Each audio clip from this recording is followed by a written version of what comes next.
policy strategy that we released today. When I appeared at this podium 1 year ago, the economy was at an inflection point. Our policy rate had stood at 5.25% to 5.5% for more than a year. That restrictive policy stance was appropriate to help bring down inflation and to foster a sustainable balance between aggregate demand and supply. Inflation had moved much closer to our objective, and the labor market had cooled from its formerly overheated state. Upside risks to inflation had diminished, but the unemployment rate had increased by almost a full percentage point, a development that historically has not occurred outside of recessions. Over the subsequent 3 Federal Open Market Committee meetings, we recalibrated our policy stance, setting the stage for the labor market to remain in balance near maximum employment over the past year. This year, the economy has faced new challenges. Significantly higher tariffs across our trading partners are remaking the global trading system. Tighter immigration policy has led to an abrupt slowdown in labor force growth. Over the longer run, changes in tax, spending, and regulatory policies may also have important implications for economic growth and productivity. There is significant uncertainty about where all of these policies will eventually settle and what their lasting effects on the economy will be. Changes in trade and immigration policies are affecting both demand and supply. In this environment, distinguishing cyclical developments from trend or structural developments is difficult. This distinction is critical because monetary policy can work to stabilize cyclical fluctuations, but can do little to alter structural changes. The labor market is a case in point. The July employment report, released earlier this month, showed that payroll job growth slowed to an average pace of only 35,000 per month over the past 3 months, down from 168,000 per month during 2024. This slowdown is much larger than assessed just a month ago, as the earlier figures for May and June were revised down substantially. But it does not appear that the slowdown in job growth has opened up a large margin of slack in the labor market, an outcome we want to avoid. The unemployment rate, while edging up in July, stands at a historically low level of 4.2%, and has been broadly stable over the past year. Other indicators of labor market conditions are also little changed or have softened only modestly, including quits, layoffs, the ratio of vacancies to unemployment, and nominal wage growth. Labor supply has softened in line with demand, sharply lowering the break-even rate of job creation needed to hold the unemployment rate constant. Indeed, labor force growth has slowed considerably this year with the sharp fall-off in immigration, and the labor force participation rate has edged down in recent months. Overall, while the labor market appears to be in balance, it is a curious kind of balance that results from a marked slowing in both the supply of and demand for workers. This unusual situation suggests that downside risks to employment are rising. And if those risks materialize, they can do so quickly in the form of sharply higher layoffs and rising unemployment. At the same time, GDP growth has slowed notably in the first half of this year to a pace of 1.2%, roughly half the 2.5% pace in 2024. The decline in growth has largely reflected a slowdown in consumer spending.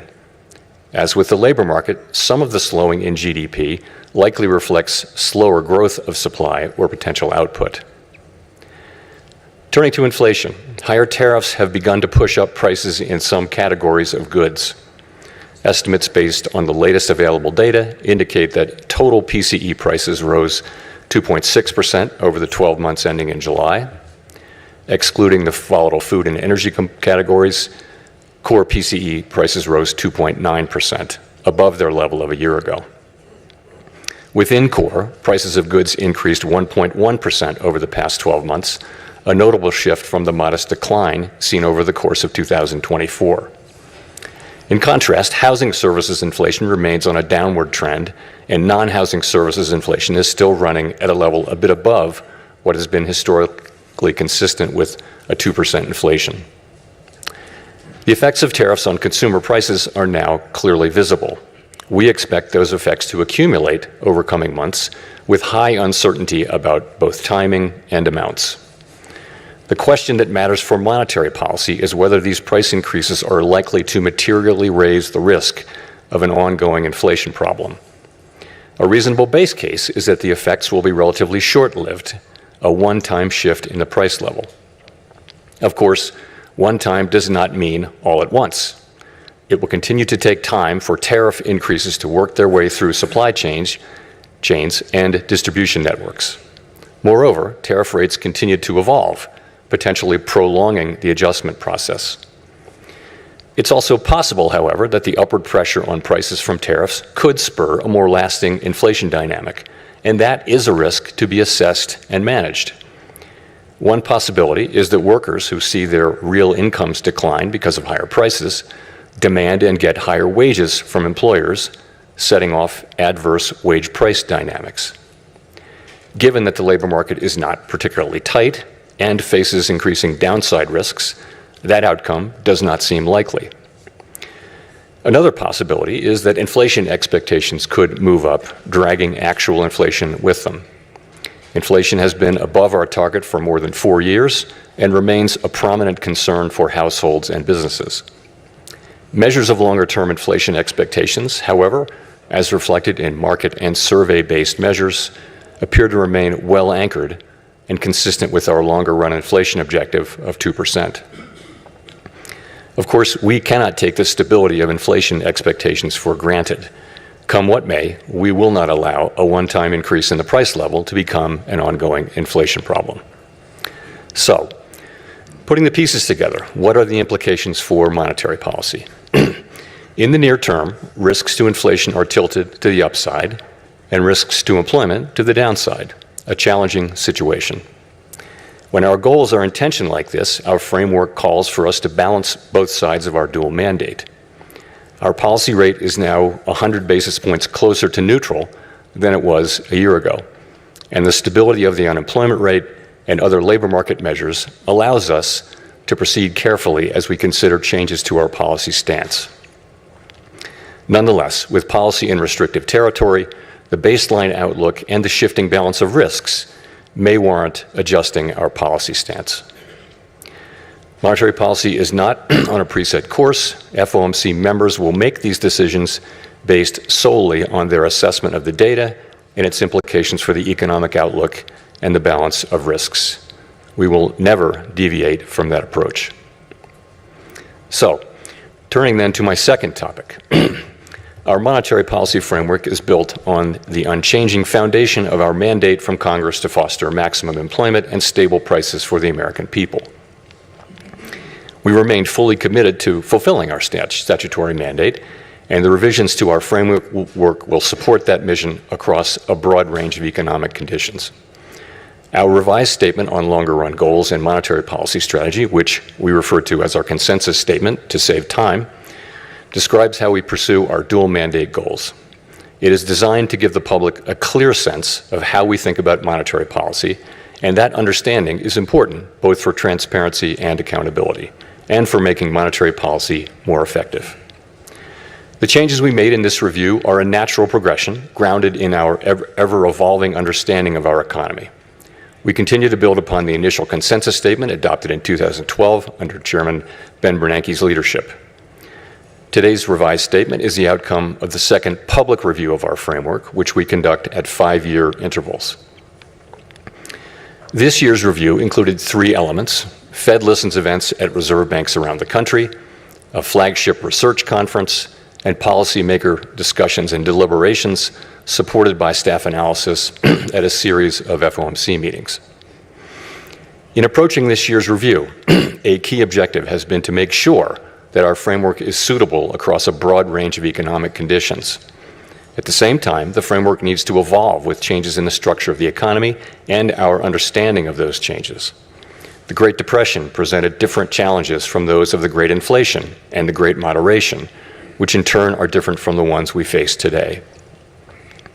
At the time of the last review, we were living in a new normal, characterized by the proximity of interest rates to the effective lower bound, or ELB, along with low growth, low inflation, and a very flat Phillips curve, meaning that inflation was not very responsive to slack in the economy.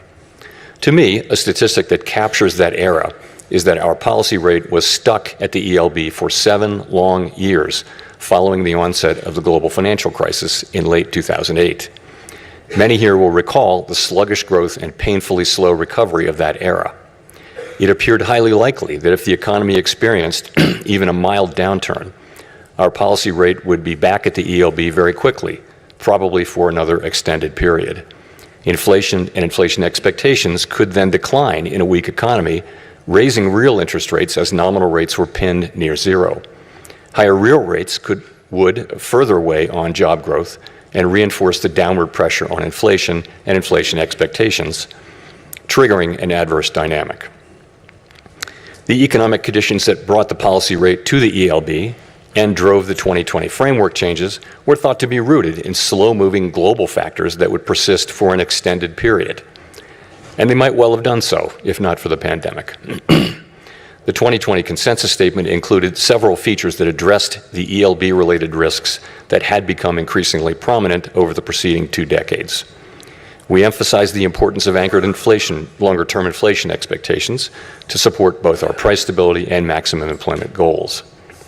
Drawing on an extensive literature on strategies to mitigate risks associated with the ELB, we adopted flexible average inflation targeting, a make-up strategy to ensure that inflation expectations would remain well anchored, even with the ELB constraint. In particular, we said that following periods when inflation had been running persistently above 2%, appropriate monetary policy would likely aim to achieve inflation moderately above 2% for some time. In the event, rather than low inflation in the ELB, the post-pandemic reopening brought the highest inflation in 40 years to economies around the world. Like most other central banks and private sector analysts, through year-end 2021, we thought that inflation would subside fairly quickly without a sharp tightening in our policy stance, as this slide will show. When it became clear this was not the case, we responded forcefully, raising our policy rate by 5.25 percentage points over 16 months. That action, combined with the unwinding of pandemic supply disruptions, contributed to inflation moving much closer to our target without the painful rise in unemployment that has accompanied previous efforts to counter high inflation.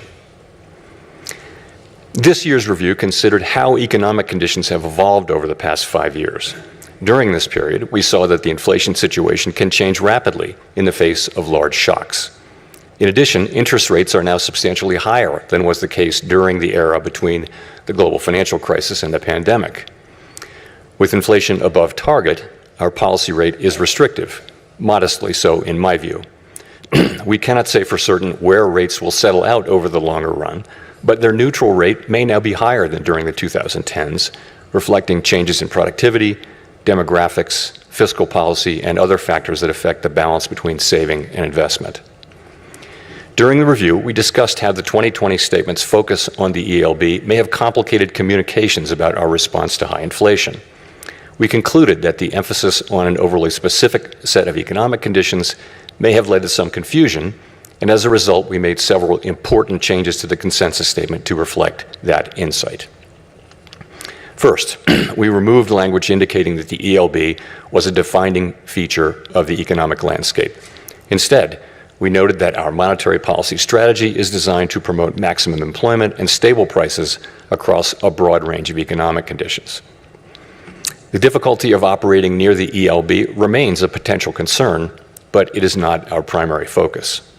The revised statement reiterates that the committee is prepared to use its full range of tools to achieve its maximum employment and price stability goals, particularly if the federal funds rate is constrained by the ELB. Second, we returned to a framework of flexible inflation targeting and eliminated the make-up strategy. As it turned out, the idea of an intentional moderate inflation overshoot had proved irrelevant. There was nothing intentional or moderate about the inflation that arrived a few months after we announced our 2020 changes to the consensus statement, as I acknowledged publicly in 2021. Well-anchored inflation expectations were critical to our success in bringing down inflation without a sharp increase in unemployment. Anchored expectations promote the return of inflation to target when adverse shocks drive inflation higher and limit the risk of deflation when the economy weakens. Further, they allow monetary policy to support maximum employment in economic downturns without compromising price stability. Our revised statement emphasizes our commitment to act forcefully to ensure that longer-term inflation expectations remain well anchored to the benefit of both sides of our dual mandate. It also notes that price stability is essential for a sound and stable economy and supports the well-being of all Americans. This theme came through loud and clear at our Fed Listens events.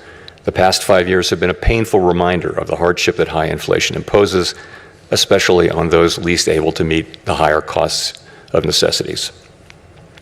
Third, our 2020 statement said that we would mitigate shortfalls rather than deviations from maximum employment. The use of shortfalls reflected the insight that our real-time assessments of the natural rate of unemployment, and hence of maximum employment, are highly uncertain.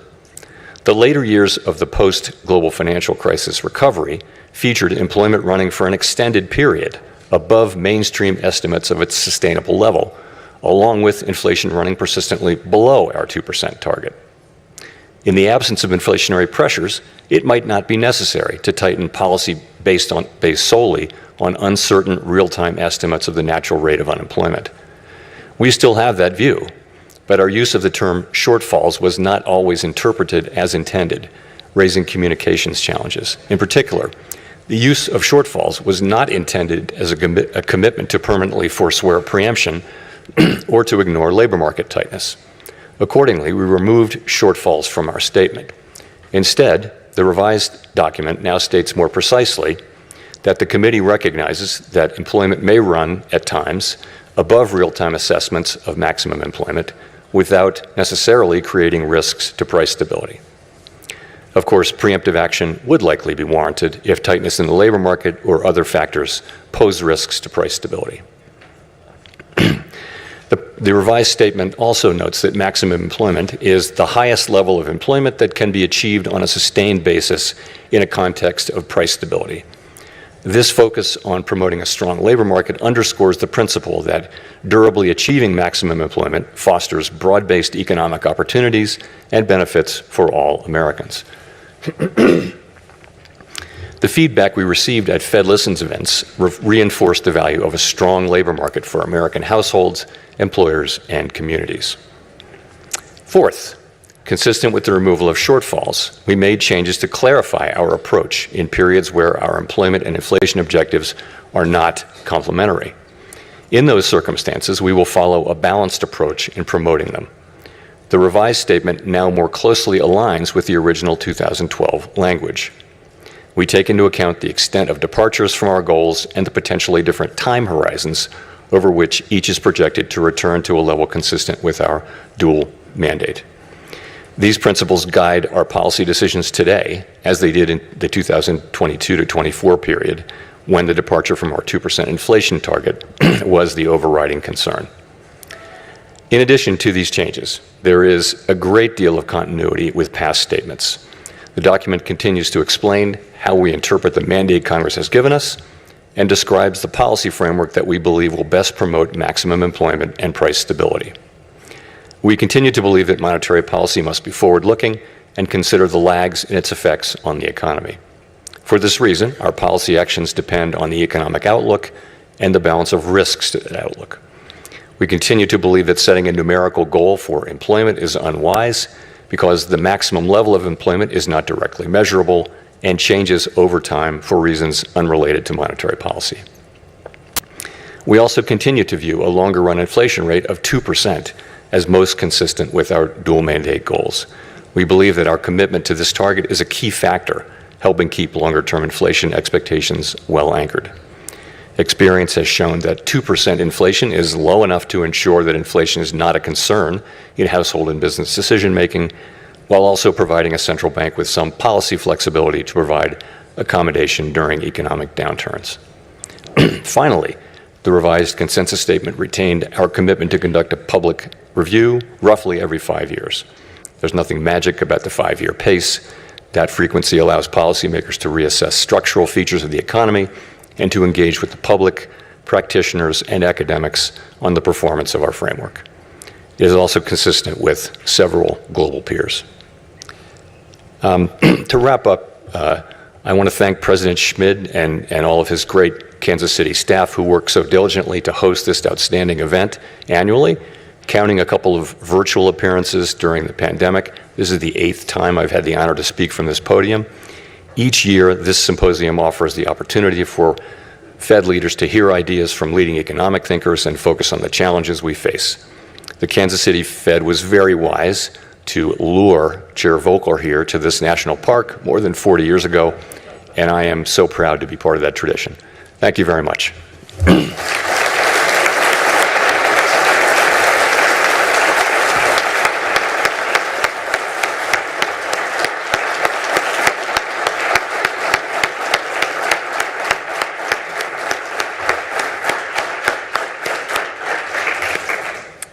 Thank you very much.